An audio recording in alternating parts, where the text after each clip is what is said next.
Hello guys, good morning all of you.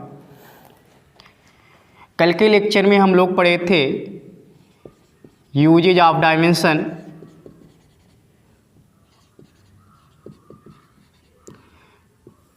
बताया गया कि 4 टाइप होते हैं। 4 टाइप में फर्स्ट टाइप हम लोग पढ़े थे बैलेंस समीकरण एंड नॉन बैलेंस समीकरण का एक्सपेरिमेंट। प्यारे बच्चों, आज सेकेंड टॉपिक हम लोग पढ़ेंगे, सेकेंड यूज, विभिन्न भौतिक राशियों में संबंध स्थापित करना। तो चलिए आज दूसरा टॉपिक पढ़ते हैं, विभिन्न भौतिक राशियों में संबंध स्थापित करना। हेडिंग का नाम डालेंगे विभिन्न भौतिक राशियों में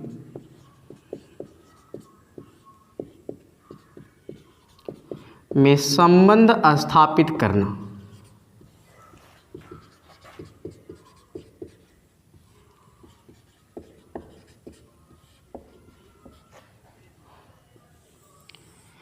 क्लियर? तो प्यारे बच्चों, यदि किसी भौतिक राशि के बारे में यह जानकारी हो कि वह भौतिक राशि कौन सी भौतिक राशियों पर निर्भर कर रही है, तो हम उन भौतिक राशियों के बीच संबंध स्थापित कर सकते हैं। बात क्लियर? कोई भी भौतिक राशि हो, उसके बारे में यह जानकारी हो कि वह भौतिक राशि कौन सी राशियों पर निर्भर करती है, तो उन राशियों के बीच हम विमीय विधि से संबंध स्थापित कर सकते हैं।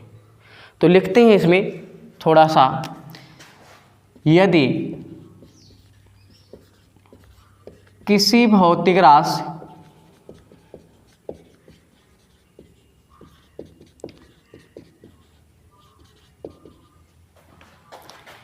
के बारे में यह ज्ञात हो कि वह भौतिक राशि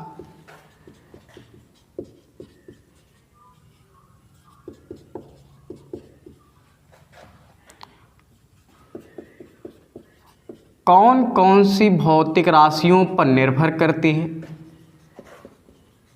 कौन सी भौतिक राशियों पर निर्भर करती है,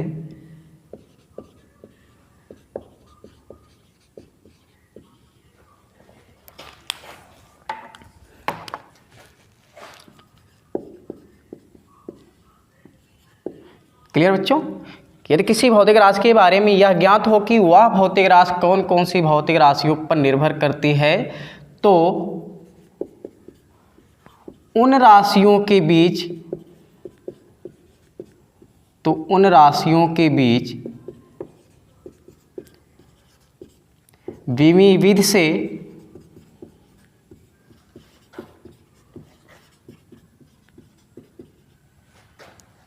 संबंध स्थापित कर सकते हैं, संबंध स्थापित कर सकते हैं। क्लियर बच्चों? तो ये है इसका विवरण कि यदि किसी भौतिक राशि के बारे में यह जानकारी हो कि वह भौतिक राशि कौन सी राशियों पर निर्भर करती है, तो उन राशियों के बीच हम विमीय विधि से संबंध स्थापित कर सकते हैं। बहुत आसान तरीका होता है, कोई भी सूत्र डेरिवेशन हो, उस सूत्र का डेरिवेशन आराम से हम विमीय विधि से कर सकते हैं। कब? जब यह ज्ञात हो कि वह भौतिक राशि कौन सी राशियों पर निर्भर कर रही है। क्लियर बच्चों? समझ में आई बात? तो कॉपी करिए खट से, फिर आगे चलते हैं।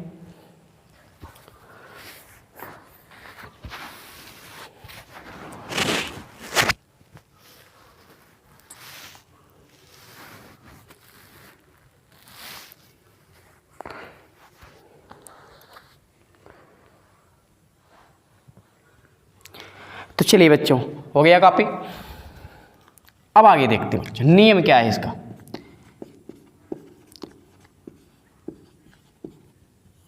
ठीक है, नियम ए है, जो भौतिक राशि या जिस भौतिक राशि का सूत्र निगमन करना हो, ठीक है, या हम लिखते हैं भौतिक राशि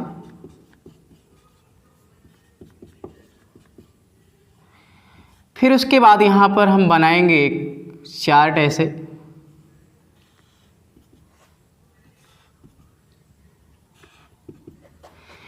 यहाँ पर लिखेंगे बच्चों निर्भर राशि। निर्भर मतलब कौन कौन सी राशियों पर निर्भर कर रही है,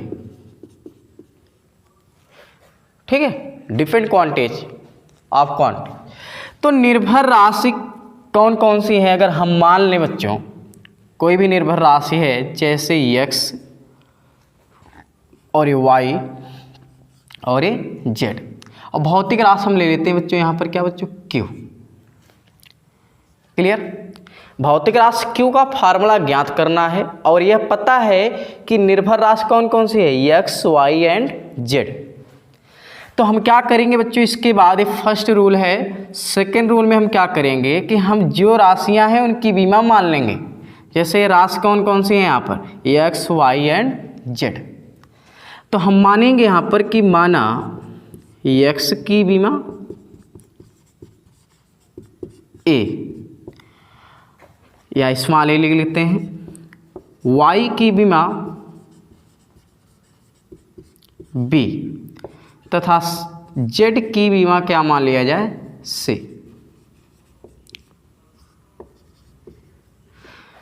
तब बच्चों ये जो भौतिक राशि q है इनके अर्थात इन निर्भर राशियों के गुणनफल के समानुपाती होगा। तो तीसरा नियम आपको याद रखना है, सबसे पहले ऐसे आप एक चार्ट बनाएंगे फर्स्ट रूल में कि जिस भौतिक राशि का सूत्र निगमन करना है उसको बनाएंगे। उसके बाद फिर निर्भर राशि कौन कौन सी राशि पर निर्भर कर रहा है उसको लिख लेंगे। उसके बाद हम मान लेंगे कि जो निर्भर राशियां हैं उनकी बीमाएं क्रमशः क्या हैं ए बी सी, कुछ भी मान सकते हैं, जरूरी नहीं कि ए बी सी ही माना जाए। क्लियर। उसके बाद क्या करेंगे, जो भौतिक राशि q है उसको यहाँ पर सीधे प्रोपोर्शनल करेंगे x की घात a, y की घात b और z की घात c। फिर चौथे नियम में आपको क्या करना है कि जैसे ही समानुपाती का चिन्ह हटाएंगे यहाँ पर एक कांस्टेंट मिलेगा, उस कांस्टेंट को हम मान लेते हैं k इंटू x की घात a, y की घात b और z की घात c। प्यारे बच्चों बताया गया था कि बीमा का मतलब क्या होता है घात, क्या होता है घात। क्लियर। तो x की घात क्या माना गया a, y की घात क्या माना गया b, z की घात क्या माना गया c। अब उसके बाद यहाँ पर इस समानुपाती चिन्ह को हटाएंगे, बराबर लिखेंगे तो एक कांस्टेंट मिलता है, जहाँ एक k क्या है एक नियतांक है जो बीमाहीन है। क्लियर। अब क्या करेंगे, पांचवें पॉइंट में दोनों पक्षों की बीमाएं लिखेंगे। दोनों पक्षों की बीमाएं लिखने पर या दोनों पक्षों की बीमी सूत्र लिखने पर, बीमी सूत्र लिखेंगे। ठीक है। छठे पॉइंट में क्या करेंगे बच्चों, दोनों पक्षों की बीमाओं की तुलना करेंगे। दोनों पक्षों की बीमाओं की तुलना करने पर, दोनों पक्षों की बीमाओं की तुलना करने पर, ठीक है, तुलना करेंगे। उसके बाद सातवें पॉइंट में क्या करेंगे, तुलना करके बच्चों यहाँ पर A और B व C का मान याद करेंगे। क्या करेंगे बच्चों, A B C का मान ज्ञात करेंगे।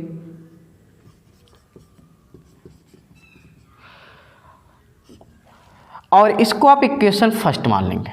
फिर आठवें पॉइंट में क्या करेंगे बच्चों, समीकरण नंबर 1 में A B व C का मान रखकर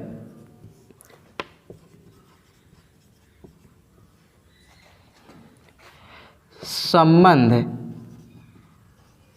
ज्ञात करते हैं। क्लियर बच्चों।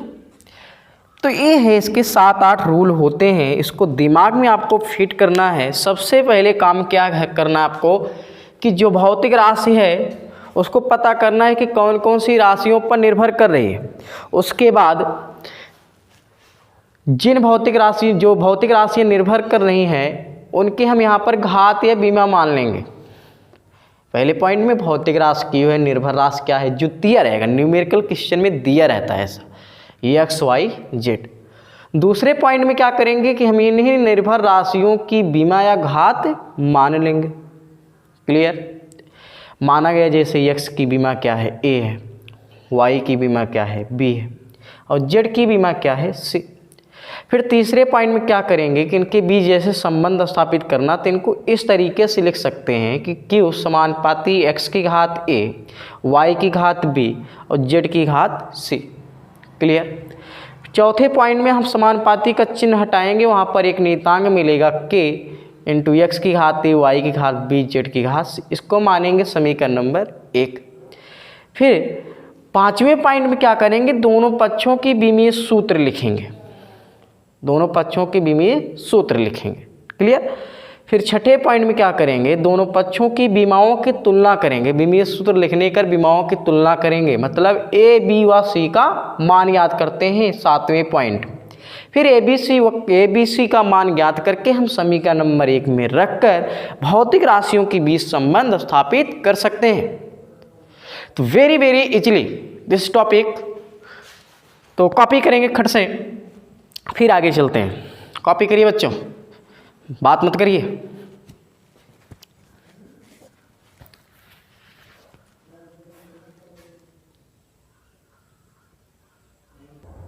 तो हो गया बच्चों कॉपी। चलिए देखते हैं अब इसके आगे। नियम क्लियर हुआ सबको, किसी की कोई प्रॉब्लम तो नहीं है?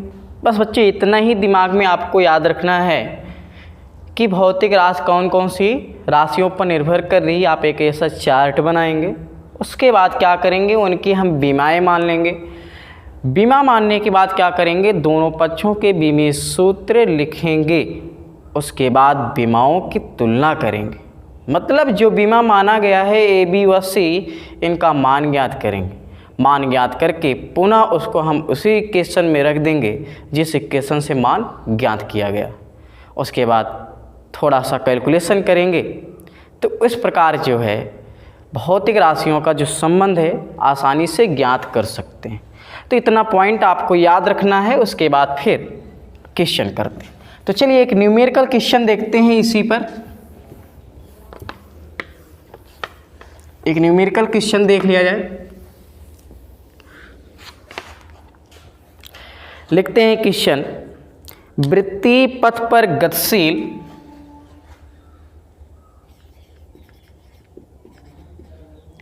वृत्तीय पथ पर गतिशील किसी पिंड पर कार्य करने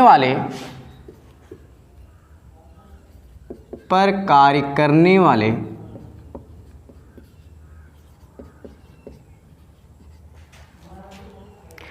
अभिकेंद्री त्वरण का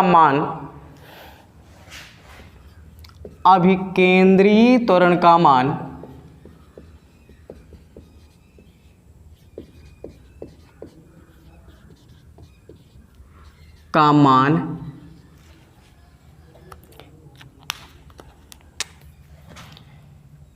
चालवी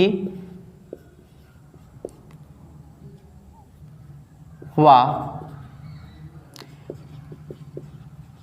त्रिज्या r पर निर्भर करती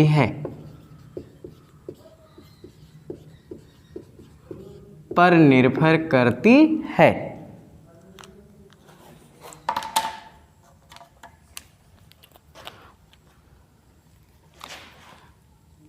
विमी विधि से अभिकेंद्र त्वरण का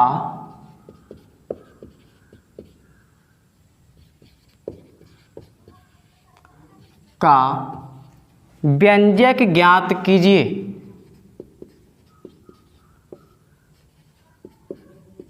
व्यंजक ज्ञात कीजिए। क्लियर बच्चों, क्वेश्चन समझ में आ रहा है। वृत्तीय पथ पर गतिशील किसी पिंड पर कार्य करने वाले अभिकेंद्री त्वरण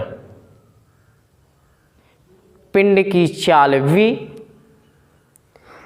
तथा त्रिज्या r पर निर्भर करती है। तो बीमी विधि से अभिकेंद्री त्वरण का व्यंजक ज्ञात कीजिए। तो चलिए बच्चों देखते हैं सॉल्यूशन कैसे करेंगे हम लोग। प्यारे बच्चों, हम कहे थे सबसे पहले यहाँ पर भौतिक राशि लिख लीजिए। भौतिक, कौन सी भौतिक राशि का व्यंजक ज्ञात करना है? भौतिक राशि कौन है बच्चों? अभिकेंद्र त्वरण है ना। तो लिख लेते हैं यहाँ पर अभिकेंद्र त्वरण।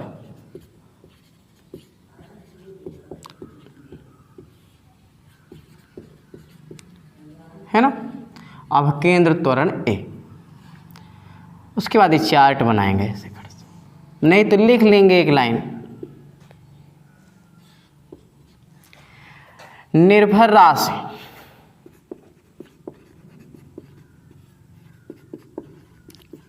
निर्भर राशि कौन कौन है बच्चों? चाल, पहला क्या है? चाल, किससे प्रदर्शित किया गया? v से। दूसरा क्या है बच्चों? त्रिज्या, क्या? r। इसका मतलब क्वेश्चन में ये क्लियर हो गया कि अभिकेंद्र त्वरण कौन कौन सी राशियों पर निर्भर कर रही है? भाई v और r पर निर्भर कर रही है। क्लियर। अब क्या करते थे बच्चों, हम इनकी बीमाएं मानते थे, त्रिज्या और मतलब जो निर्भर राशियां उनकी बीमा मानते हैं। तो माना चाल v की बीमा a तथा त्रिज्या r की बीमा b है। क्लियर बच्चों, हो गया। पहला पॉइंट ये था, दूसरा पॉइंट ये हो गया, हम बीमा मान लिए। तीसरे पॉइंट में क्या करते थे, यही जो भौतिकी राशि है a, इस समानुपाती किसके होगा बच्चों? एक मिनट, यहाँ पर a और b ना माना जाए तो ज़्यादा सही रहेगा। यहाँ x और y माना जाए, क्योंकि सिंबल को देखते हुए मानना है बच्चों। अब केंद्र त्वरण को a से पहले से ऑलरेडी मतलब इसका फिक्स है, तो हम बीमा कुछ और मान लेंगे ताकि कॉमन ना हो, नहीं तो मान ज्ञात करने में दिक्कत होती है। a समानुपाती v और v की बीमा कितनी बच्चों? x। त्रिज्या है r, r की बीमा कितनी है? y। तीसरा नियम ये कहता है। क्लियर। अच्छा, चौथा नियम क्या कहता है बच्चों? इनको हम समानुपाती चिन्ह हटाएंगे, यहाँ पर एक कांस्टेंट मिलेगा जिनको k से प्रदर्शित किया गया, k इंटू वी की पावर x r की पावर y। समीकरण नंबर 1 यहाँ लिख लेंगे बच्चों, जहाँ k क्या है? k इज कांस्टेंट और डायमेंशनल कांस्टेंट है। क्लियर बच्चों। अब क्या करेंगे बच्चों, दोनों पक्षों की विमीय सूत्र लिखने पर समीकरण नंबर 1 के दोनों पक्षों की विमीय सूत्र लिखने पर, तो भैया विमीय सूत्र आपको याद रहना चाहिए, नहीं याद रहेगा तो फिर नहीं कर पाओगे। ए क्या है? त्वरण। तो त्वरण की बीमा क्या होती है बच्चों? LT-2। ठीक है, बराबर के तो कांस्टेंट है और बताया गया था कि नियतांकों या संख्यात्मक मान की कोई बीमा नहीं होती है। और हो गया ये v की पावर x। v क्या है बच्चों? चाल है, चाल की बीमा क्या होगी? LT-1 और बीमा कितना बच्चों? x लिख देते हैं। r क्या है? त्रिज्या, त्रिज्या की बीमा क्या होगी बच्चों? यहाँ पर l और l की घात कितना बच्चों? y। सबको अलग अलग कर लेते हैं यहाँ पर। ALT-2, अब यहाँ पर देखो l की घात कितना बच्चों? यहाँ पर x और यहाँ पर कितना है? y। तो हम इनको अगर एक में करेंगे तो l की घात x प्लस y होगा। फिर देखते हैं टी की घात कितनी होगी। टी की घात यहाँ पर -1 है, -1 का गुणा x में करेंगे कितना आएगा -x। अलग अलग हो गया सबका। यहाँ पर l की घात 1 लिख सकते हैं कि नहीं। तो चौथा पॉइंट हो गया, दोनों पक्षों का विमीय सूत्र लिख दिए। पांचवा पॉइंट क्या कहता था, दोनों पक्षों की विमाओं की तुलना करने पर, अर्थात घातों की तुलना करने पर। अब लिखते हैं विमाओं की तुलना करने पर। तो प्यारे बच्चों विमाओं की तुलना करेंगे तो यहाँ पर देखो यल की घात कितनी है x + y और यहाँ पर कितना है 1, समीकरण नंबर 2। यहाँ पर देखा जाए t की घात -x है और यहाँ पर देखते हैं t की घात -2 है। इस माइनस से माइनस कैंसिल आउट, तो x बराबर कितना होगा बच्चों 2। क्लियर। अच्छा x का मान 2 आ गया तो हम समीकरण नंबर 2 में हम क्या करेंगे बच्चों, x का मान रख देंगे। तो 2 + y बराबर 1, तो y बराबर 1 - 2 अर्थात -1। क्लियर। छठा पॉइंट ये कहता था कि उन विमाओं का मान ज्ञात करेंगे जो माना गया है। तो यहाँ पर x और y माना गया था, इनका मान हम ज्ञात कर लिए। ठीक, अब क्या करते हैं, आठवां पॉइंट क्या कहता था कि भैया समीकरण नंबर 1 में जो विमा हैं x व y का मान रखने पर, तो मान रख दिया जाए तो समीकरण नंबर 1 है आपका a बराबर k × v की पावर x, v की पावर x, x की वैल्यू कितना है 2 × r की घात -1। तो a बराबर क्या बच्चों, इनको ऐसा लिख सकते हैं क्या, k × v², ये r की घात -1 है, नीचे है क्या हो जाएगा केवल r। क्लियर बच्चों। प्रयोगों द्वारा यहाँ पर ध्यान देना है, जो नियतांक यहाँ पर निकल रहा है कि इसका इस अभिकेंद्र त्वरण के अंतर्गत प्रयोग द्वारा k का मान कितना प्राप्त होता है 1। इसको याद रखना है। तो इसलिए a बराबर v²/r, भाई k का मान रख देंगे 1, तो हमारे पास मैटर क्या बचेगा, a बराबर v²/r। तो हो गया भैया। तो विमीय विश्व अभिकेंद्र त्वरण का हम व्यंजक ज्ञात कर लिए। वह व्यंजक क्या आया, a बराबर v²/r। आसान लगा तो कॉपी कर लीजिए बच्चों, कुछ नहीं किया गया। सबसे पहले अभिकेंद्र त्वरण a, निर्भर राशि कौन कौन सी हैं v और r, इनकी विमा हम मान लिए x और y। उसके बाद यहाँ पर निर्भर राशि को यहाँ पर भौतिकी राशि के प्रोपोर्शनल कर दिए, यहाँ पर k मिला। दोनों पक्षों का विमीय सूत्र लिखा गया। सबको अलग अलग कर देना बच्चों, m वाले पार्ट को अलग कर देना, l वाले को अलग कर देना है और t वाले को अलग करके। उसके बाद जो विमा माना गया है x y, उसका हम मान याद कर लिए। तो x का मान आया 2, y का मान आया -1। समीकरण नंबर 1 में x और y का मान रख दिया गया, तो हमारे पास क्या मिला, a बराबर k × v² × r की घात -1, अर्थात a बराबर k × v²/r। प्रयोगों द्वारा k का मान हर जगह एक ही नहीं होता है, अलग अलग होता है, बट यहाँ पर k का मान कितना प्राप्त होगा, 1 प्राप्त होगा। तो इस प्रकार a बराबर v²/r, this is answer. Clear बच्चों। तो ये था विमा के उपयोग में किसी भौतिक राशियों के बीच संबंध स्थापित करना विभिन्न भौतिक राशियों से। तो कॉपी कर लीजिए। नेक्स्ट लेक्चर में हम लोग पढ़ेंगे नया उपयोग।